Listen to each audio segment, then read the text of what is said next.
The wife zone is like six to eight. 8 is if you're lucky. Anything above an 8, they not wise, bro. Said if you're a man out there and you want to be happy, you want a strong 7.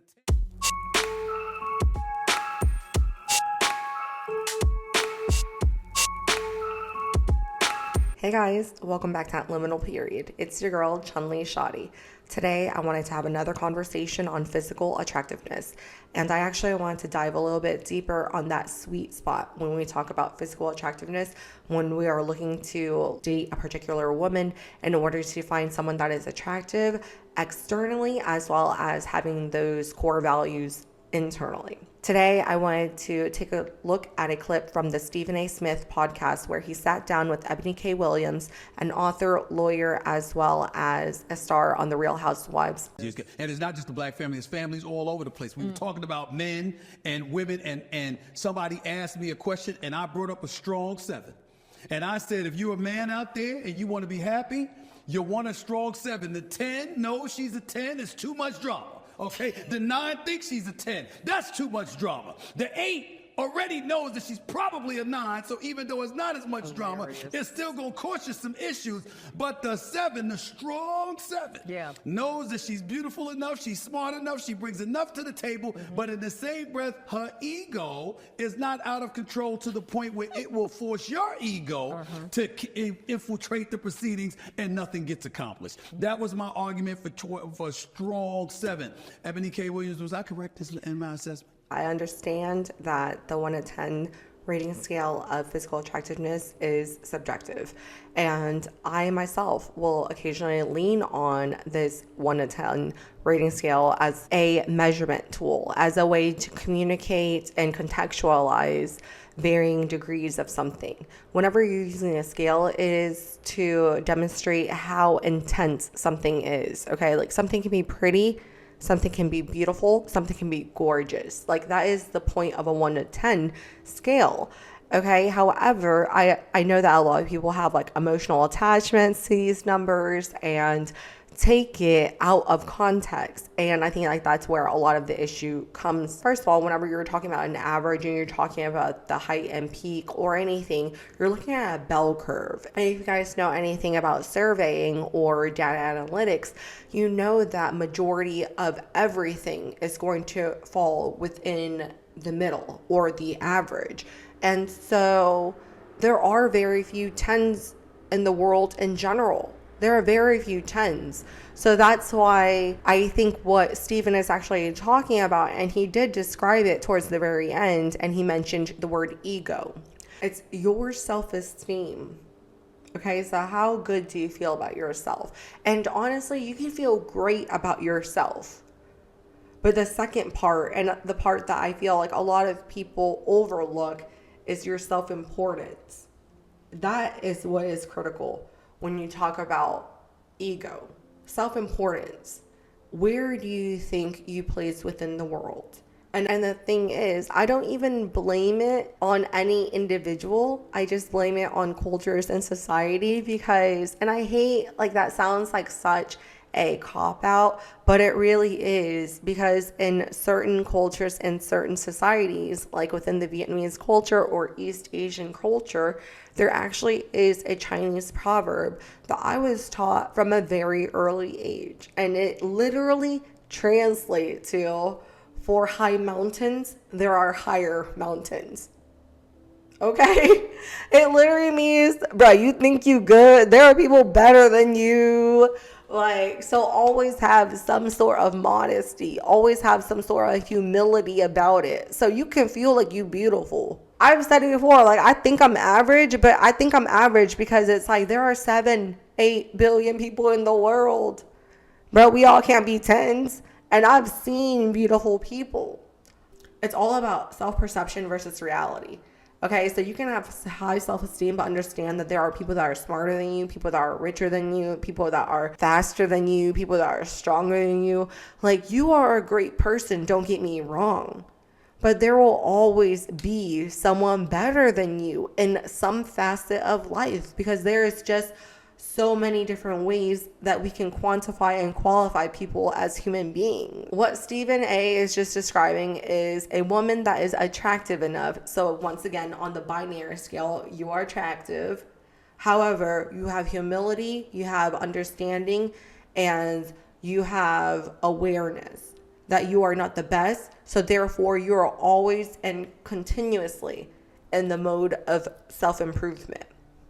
Those other women, those 8, 9, 10s, those self-proclaimed beauty queens, think that they're already where they need to be in order to attract a mate. So therefore, they don't do the work.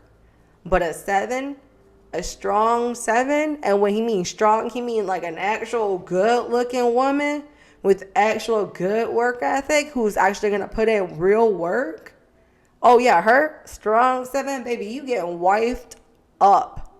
I vehemently agree with the strong 7 argument. Now, But you vehemently what? I vehemently agree. Agree. That the strong 7 is best positioned. I'll go further. She's best positioned, Stephen A, to partner with I don't want to say average. People get mad when I say average or mediocre. You know, they get real mad. There you go. She's best positioned to partner with the majority of available. How about that? The majority of available men, and it's for all the reasons you said. And I actually identified this. In my early 20s, like coming out of law school. And I realized that some of the things that myself and my female counterparts were priding ourselves on, being really, really well educated, being very well accomplished, being pretty, but like pretty in a way that society deems is particularly valuable, because we know there's actual pretty and then there's kind of marketability, if you will, the kind of objective standard. And those things really just did not translate on the dating marketplace. And imagine how perplexed some of us were. But I said to my girlfriends long ago, I said, y'all, all of this 9s and 10s, we might be in that space, even 8s. It's not going to serve us the competitive advantage when it relates to our sisters, who I'm even going to say 6 and 7s. Why? Because you got to really look at what the market, and we're talking about, and this is through a hetero lens, of course, this is what men want. What do men really want, Stephen A? I'm going to say some things, and I want you to confirm or deny. Sure. I'll do that for you. I really invite that. I'm ready. I think men want to be affirmed. I think men want energy that is agreeable. I think men want, generally speaking. Yes. This is all general. Generally speaking, I think men want women who are available. And what I mean by that is their schedules, their literal schedules. When I pull out my phone and you pull out yours, it's not 3 weeks. Oh, we're not taking it. This ain't Boomerang with Eddie Murphy. You're not putting us on the waiting list and we wait. Oh, we don't need you. We don't need you. Oh, that ain't happening. No, you're absolutely right. So some of these are the things that men are most desirous of. And no, you can't be so unattractive that you get kicked out the bed, let's be clear. But as long as you said it, pretty enough, attractive enough, those other things are going to supersede in terms of what the man wants. Okay, so I want to hit pause because I want to summarize what she said. And what she said is men want to be affirmed. So in other words, they want to be supported in their decision. She said that men want energy that is agreeable. So to me, that is friendly. Someone that has an available schedule. And to me, I think that one is a cop-out. Because she's going to further explain that she's very busy because she deals with intense issues on a day-to-day basis. Her job is so important. But the thing that she's failing to realize is that she's the only person placing the importance on her job. There are important things going on in everyone's lives on a day-to-day basis. But if you are a woman and you're a woman in the dating market who is looking for a masculine man, who is looking for a man who is successful, you have to understand that he might be busy, and him being busy supersedes whatever the fuck you have it going on that is making you busy. Trying to maneuver around the availability of a successful man is just me being cooperative. I have other shit to do. I have to go to the gym. I have to cook. I have to clean. I have to do laundry. I have to take my dogs out. I got other shit to do as well. I gotta work. But the thing is, everything I do, I don't want to necessarily say it's not as important as a man. But in the grand scheme of things, if eventually I am looking for that soft life that so many women are looking for, all of this other shit that I do it does pale in comparison to what he does on a day-to-day basis. So for me to make my schedule more flexible, for me to move my yoga class around, or to move my workout session around, or to move my grocery shopping trips around, it's not that big of a deal. I just gotta do it. But if you're steadfast in whatever the fuck schedule you have going on, and then you have to schedule a man 3 months out or a month out or 2 weeks out in order to even vet this person out, you might have lost that upper hand. I don't know. Again, I'm not in the dating market dating these women, but you might have lost it to a girl who is more cooperative. Men are most desirous of, and no, you can't be so unattractive that you get kicked out the bed, let's be clear. But as long as you said it, pretty enough, attractive enough, those other things are going to supersede in terms of what the man wants. Now I will say this is sorry, I'm just going to give myself 8 and above. I'm going to just do that. You should. I'm going to just do that. I co-sign that. Okay. I co-sign. I'm not necessarily saying I don't co-sign that, but just with the arrogance of how she announced that she is an 8 and above, it just shows me that she lacks humility and she lacks modesty. And I mean, yes, it does show me that she has confidence, but I want to hear how she backs it up. But to be quite frank, Eboni is cute. Eboni real cute. And she real pretty for a lawyer. She real pretty for a lawyer that is in her 40s. Yeah. But she's that's it. Look at her. She ain't beautiful. She ain't gorgeous. And again, I'm talking about out of the 8 billion people in the world. Okay. I'm not just talking about me, her, and you and your mama. No, I'm talking about grand scheme shit. Because when we talk about the 1 to 10, we're talking about finite numbers. Okay. We're talking about grand scheme. Sorry, I'm just going to give myself 8 and above. I'm going to just do that. You should. I'm going to just do that. I co-sign that. Okay. I co-sign that. And Stephen is co-signing it to continue the conversation. I'll speak for myself. I am acutely aware, Stephen A., of the adjustments that I would need to make in order to be more desirable on the dating market. Well, may I ask what are those adjustments? Oh, well, I'm just asking. You brought it up. I did. You did say it would be some of the things we mentioned, right? I would need to make more time.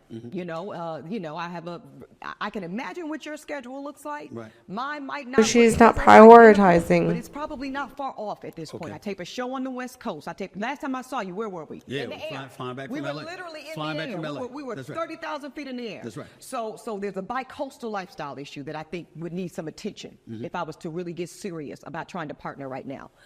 There is an intensity that I'm a very serious-minded woman, right? I deal with serious issues on a daily basis. A dingbat can't be with you. It ain't gonna work. He got to have some level of intellect. He don't have a chance. And honestly, even if I wanted to give him a chance, which I have done historically, don't tell nobody, I really wouldn't be as attracted. There's something about the attraction. If you, there's a primalness to, especially when we talk about heterosexual men and women.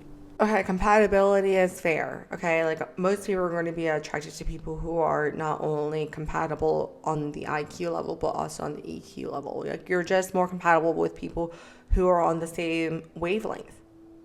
That's just that, and that's fair.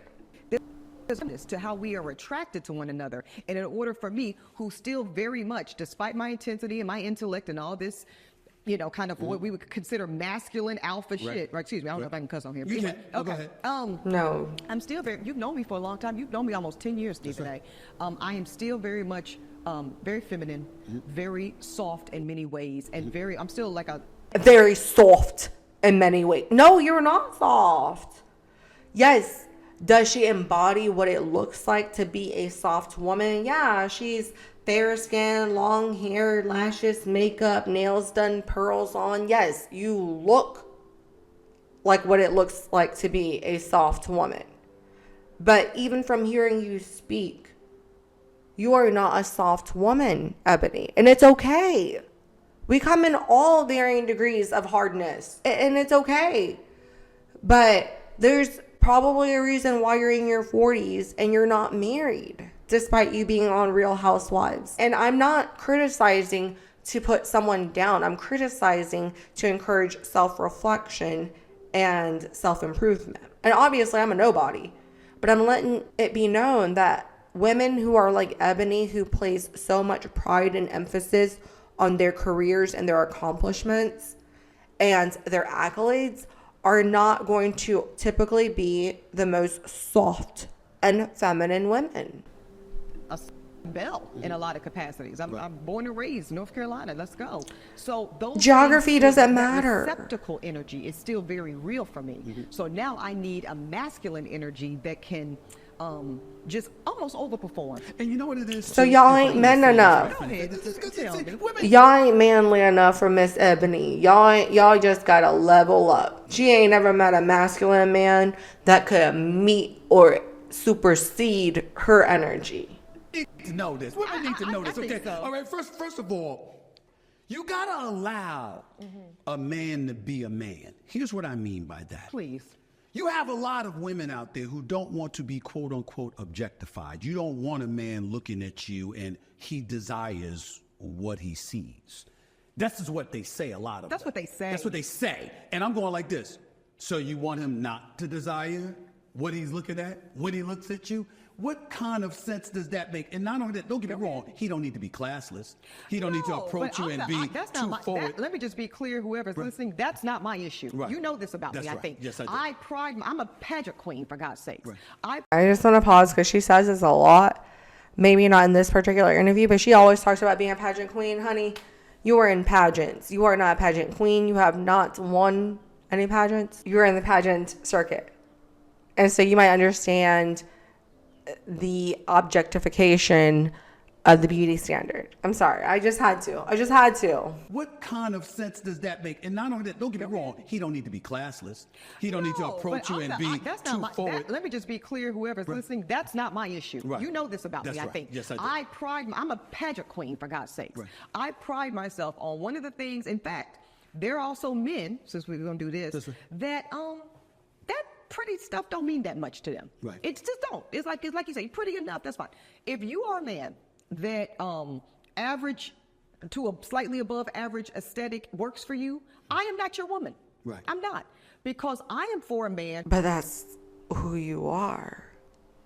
Above to slightly above average. That's what I mean by expectation and reality and the misalignment of it, which is why the reality is women are single. If you are a man that average to a slightly above average aesthetic works for you, I am not your woman. Right. I'm not. Because I am for a man who values probably 9 out of 10 times when we walk into the room, you've probably got the prettiest lady on your arm.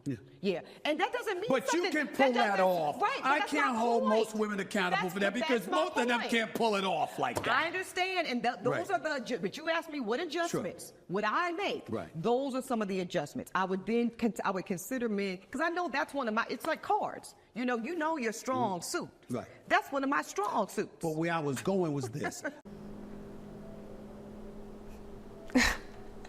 Just kidding. But see, like, that's the issue. This is a prime example of the issue that Steven was actually describing at the top of the video. And there are certain women that are 8s that believe that they're 9s, 9s that believe that they're 10s, and 10s that know that they're the shit. Ebony is a regular, schmegular, average woman, just like myself. However, she thinks that she is an 8 at worst. And the issue with many women that are similar to Ebony is that they conflate education, they conflate the way that they carry themselves, their hair, their clothing style, the cars they drive, the homes that they live in. They conflate that with the actual value of what a woman is, as well as what external physical objective beauty is. And again, this video is not meant to like clown Eboni or like to dog her or tell her that she's not pretty or not attractive, because I'm sure she fits to someone's ideal standards. However, she overinflates her value greatly all the time because of the background that she has, because of the education that she has, because of her accolades, because of the material items that she has, because the people that she surrounds herself with. Okay? But obviously and evidently, she has not been able to have a man or to keep a man or to marry a man or to have children. So all of this value that you carry for some reason is unwanted. I can sell shit on a stick for $1,000, but if no one's gonna buy it, it's gonna tell you exactly what it is. It's gonna be shit on a stick. Just talking about, I didn't mean objectified in a literal sense. I'm talking about you being a guy, you coveting what you see, you wanting to be turned on by your significant other, you wanting to feel as if you're married, but you want to feel like you felt when you were dating. You don't want to feel like, you don't want to feel like monotony and mundaneness is kicked in and you're just going through the regular rigmarole of life and it's devoid of excitement, suspense, intrigue, or whatever word might be appropriate in that regard. It better be you, because if it's not you, it's going to be somebody else. Yeah, so I think that is an issue on its own, and that's on an island. I think for more women like myself and how I'm describing these 8s and above, we got that part, most of us, in terms of we're going to make you, that attraction piece is something that we're going to put energy into, because we know that's how we got you. Right? Okay? I think it's the intensity. I think it's the constant. Okay. One of the best things I think about me, Stephen A., as a friend, as a romantic partner, as a daughter, even to my mother. If you are interested in being the very best version of yourself, I'm a very good person to have in your life. Yes. Because you'll push them. I'm a push you. You'll push them. I'm a push you. Right. Everybody don't like to be pushed. And I don't think in the romantic context, I've learned in real time that it is super appreciated from your romantic partner. But the other part to that, most men don't enjoy being pushed, being nagged, being negged, but they don't mind being supported, being encouraged. When you support your man, when you encourage your man to follow his dreams or his passion or his career path, when you encourage him versus when you push him, what is the difference? like for example, you gotta know, because as a man, what we value is when you know us and we don't have to tell you. You've been around us long enough. You figured this out. You didn't just spend moments enjoying us. You actually studied us, got to know us, have a mastering of us to some degree where we don't have to tell you.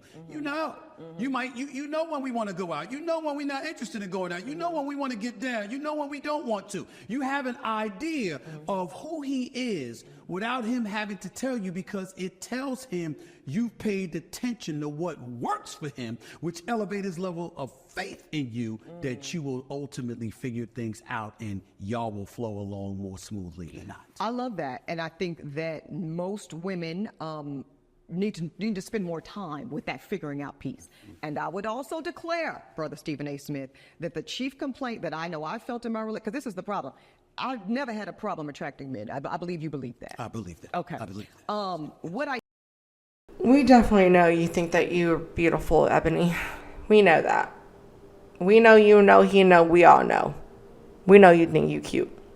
Got it. Find has happened historically is that men are very attracted, not just to the aesthetic, but also even to, we'll call it the resume, right? They like what it looks like, what it presents like.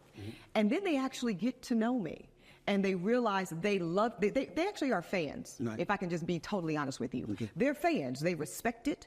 They look up to it. Oftentimes it's something they find aspirational, but they don't really know how to engage in it on a daily basis. But you know why that is, right? Please tell me. Because you're not a fool. Your level of intellect, your principles. Steven, what you doing? What you doing, Steven? The combination of the two things. There's certain things dudes just ain't getting away with. And if you run across a woman that it is clear as day, you got no shot at getting away with the nonsense, you're like, damn. Path of easiest resistance. Yeah. More men than not all not men, all. but more men than not I think that's will right. take a path of easiest resistance. And I don't fault them. That's why what you don't hear me doing is being on these YouTube streets and Instagram streets complaining about it. I recognize that because I choose that principal position, and this is the same ailment, if you will, Stephen A., that I suffer professionally. Right. You know, there's shows that I've been in the ring for. That's that right. some people in this room didn't know. That's right. I ain't gonna say nothing. That's right. We ain't got to say anything, but we know it's true. Absolutely. But because of that principle thing, my mom get mad about it. She's like, girl, you know how much money you leave on the table with them damn principles.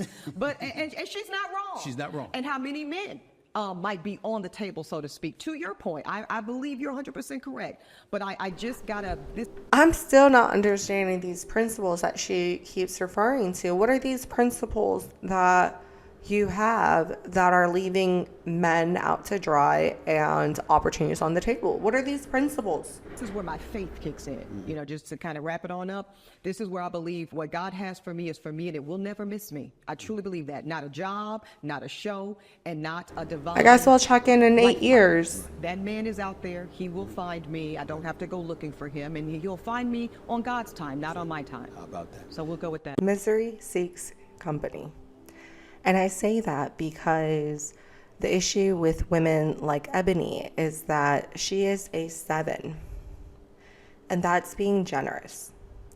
She's a soft 6, or what Kevin Samuels used to call an adjustable 6. Someone that is cute. Not pretty, but someone that is cute, but with the right presentation and in the right atmosphere can adjust themselves to be an 8. Okay? And because, once again, Eboni is intelligent, she is a lawyer, she is educated. And typically, as society, we have a preconceived notion of what intelligent people look like.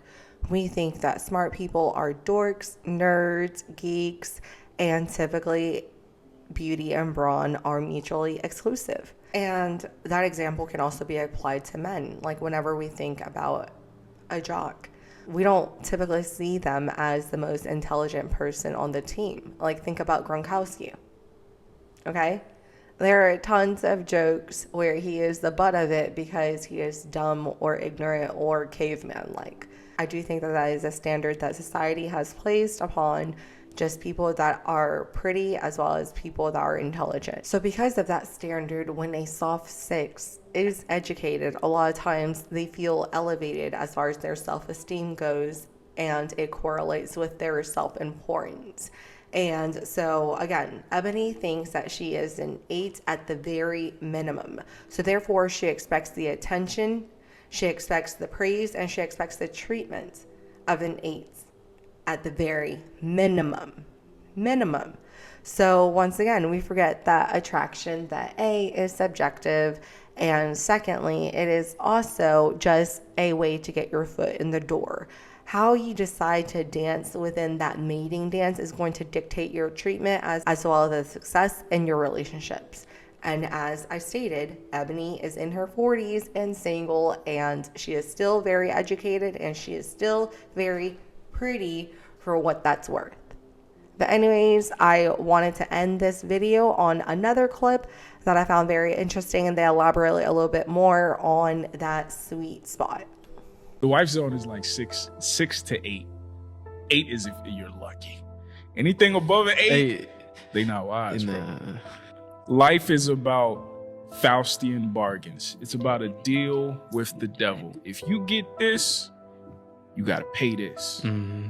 If she's beautiful, a bunch of men are going to be in her inbox. A bunch of people are going to try to take her away from you. She might not have had to develop a personality because she's relied on the gifts that God gave her. God in her genetics gave her. She's not going to be as reasonable. She's not going to be as understanding, as patient, as.